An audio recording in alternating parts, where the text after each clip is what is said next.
Hey guys, this is Delusion Podfic, and today we're going to be reading Glowsticks and Bullet Holes by Hyperius. This is Chapter 10. Don't leave me. I'm not. Don't you dare leave me. I'm not. Shh, I'm not. The Green Lantern's bloody smile did nothing to calm Jason's nerve. To calm his racing heart as he held the man closer, cradling the broken and bloody body tightly to his chest. Hal's voice was weak, small, trembling as he tried to speak. A wet, bloody cough escaped Hal's lips, and Jason felt his heart freeze.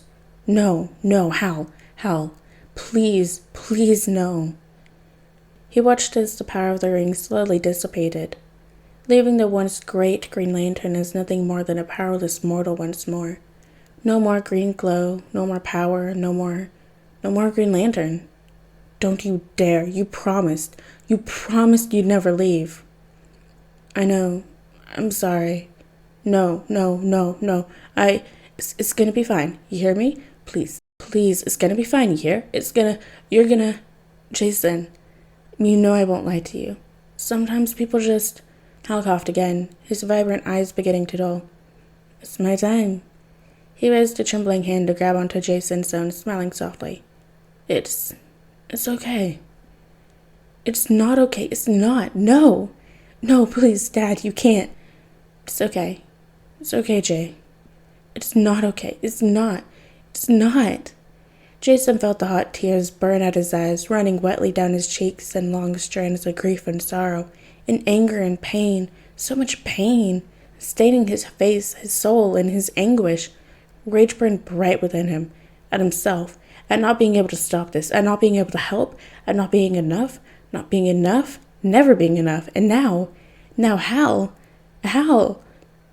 hand went limp. Jason saw red.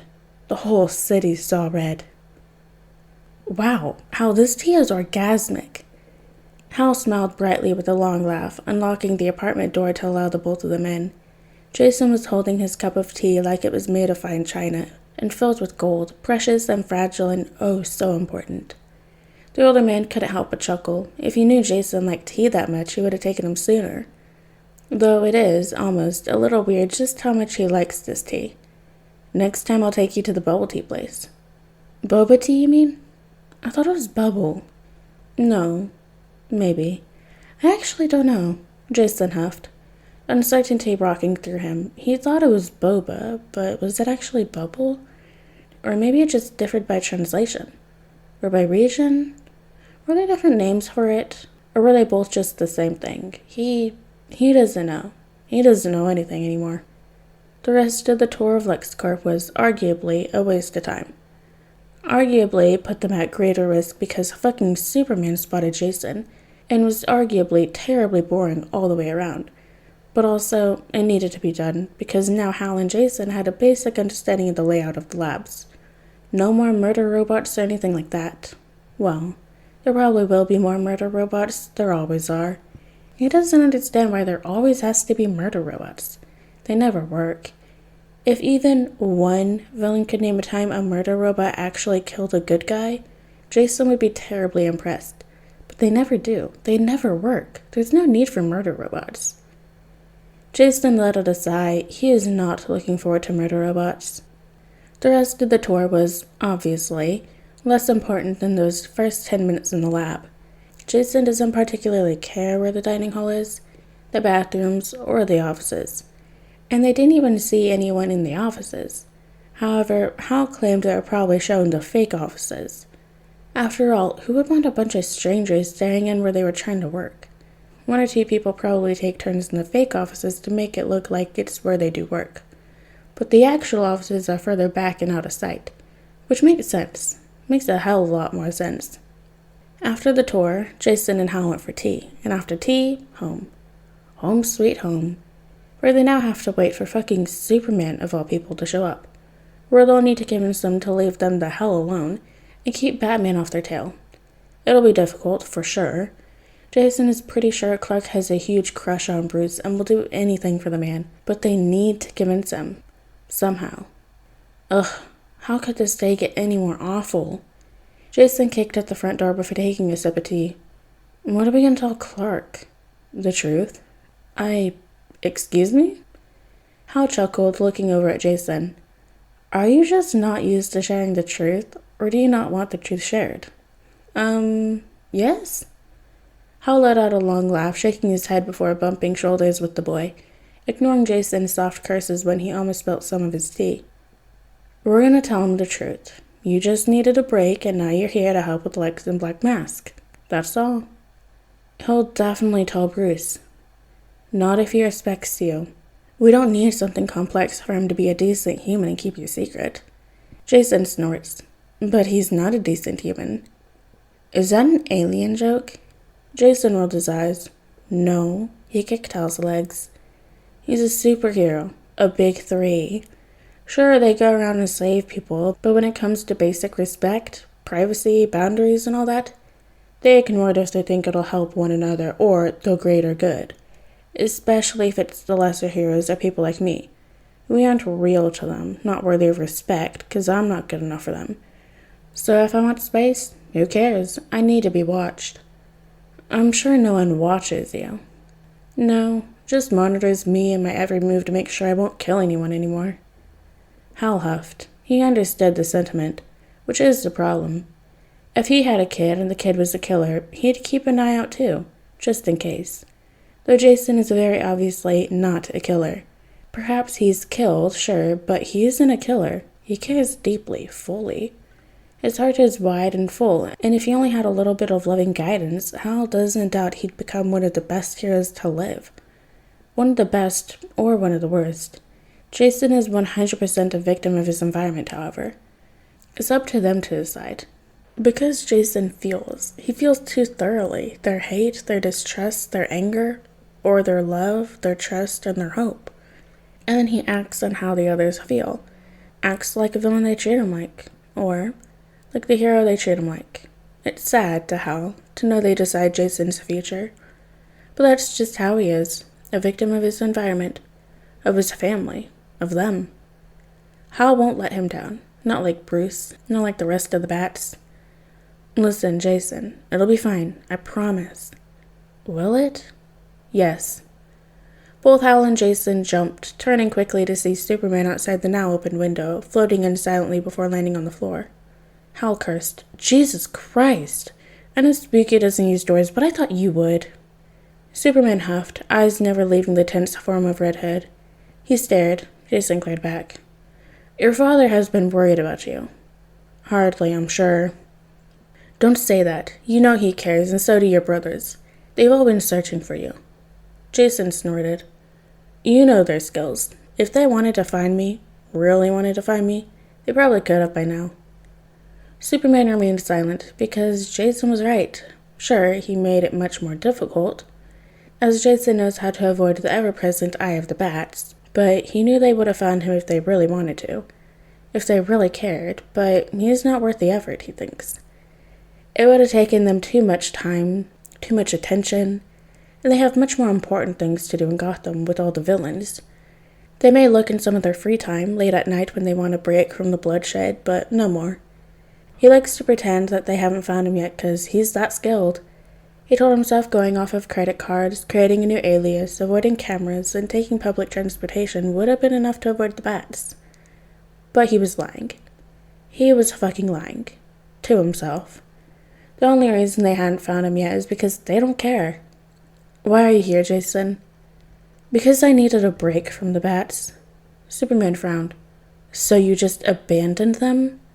Yep. Jason popped the pea. Got a problem with that? I most certainly do. Hal shouldered between the two heroes. Listen, Clark. You know how the bats can get.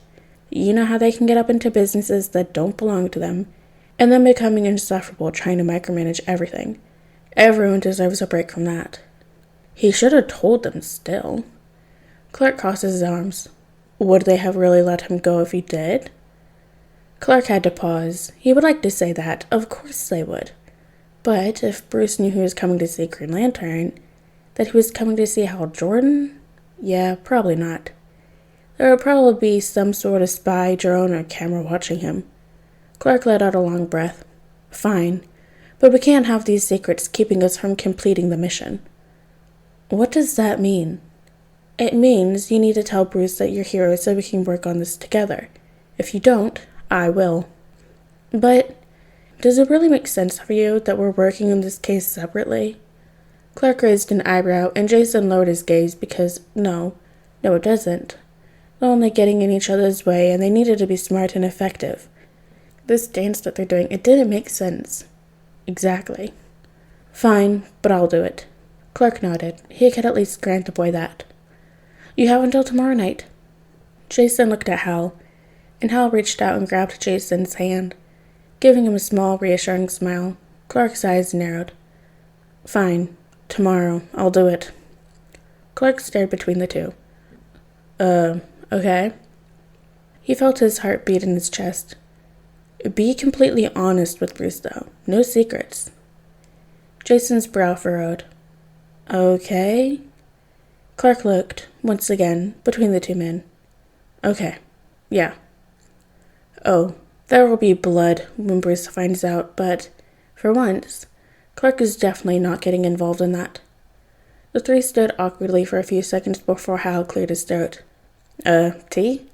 We already have tea, but we probably have more. Or coffee, milk? Yeah, okay. I can have milk.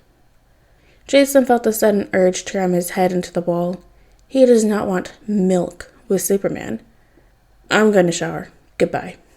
Yeah, he doesn't want milk with Superman.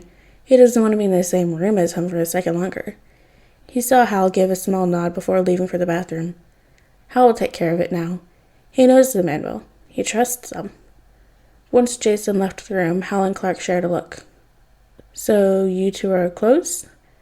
We are, I think. Actually, yeah, we are. Clark nodded. You know Bruce won't like this. I don't care, Hal shrugged. He needs someone on his side. He has his entire family. He doesn't. Clark jerked back slightly, staring at Hal as the other hero huffed.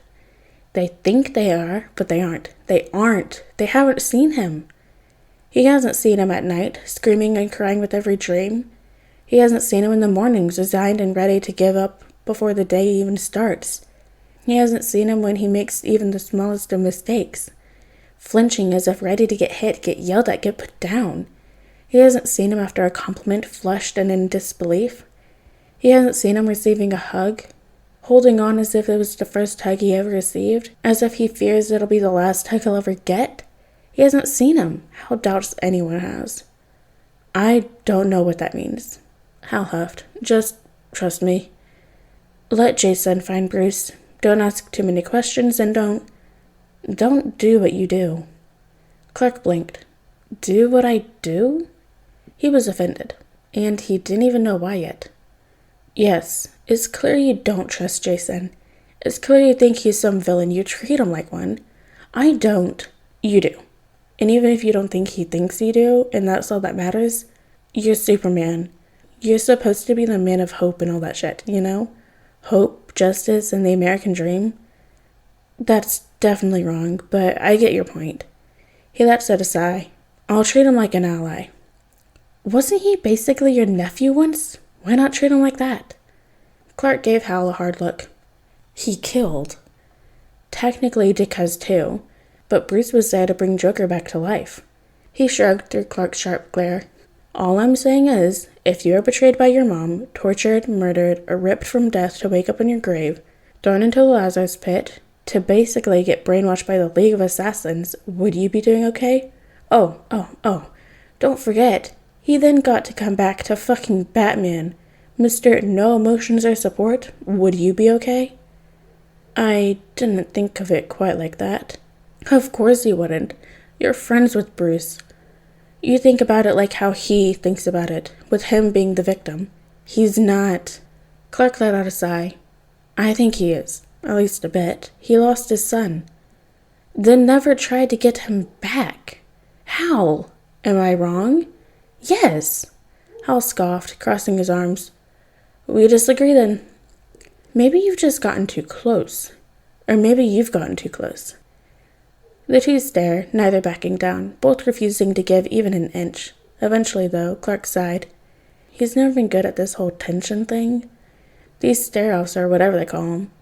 He walked back to the kitchen window, leaving his glass of milk untouched. I'm off. Just think about it all. Okay, Hal? I don't want to see you getting hurt. Hal scoffed, but a teasing smile crossed his lips. He was never good at the tension grudge thing either. Not when it comes to his friends. I'm Green Lantern. I'm practically invincible. Alright guys, and that is the end of chapter 10 of Glowsticks and Bullet Holes by Hyperius. I hope you guys liked it, and I'll see you next chapter.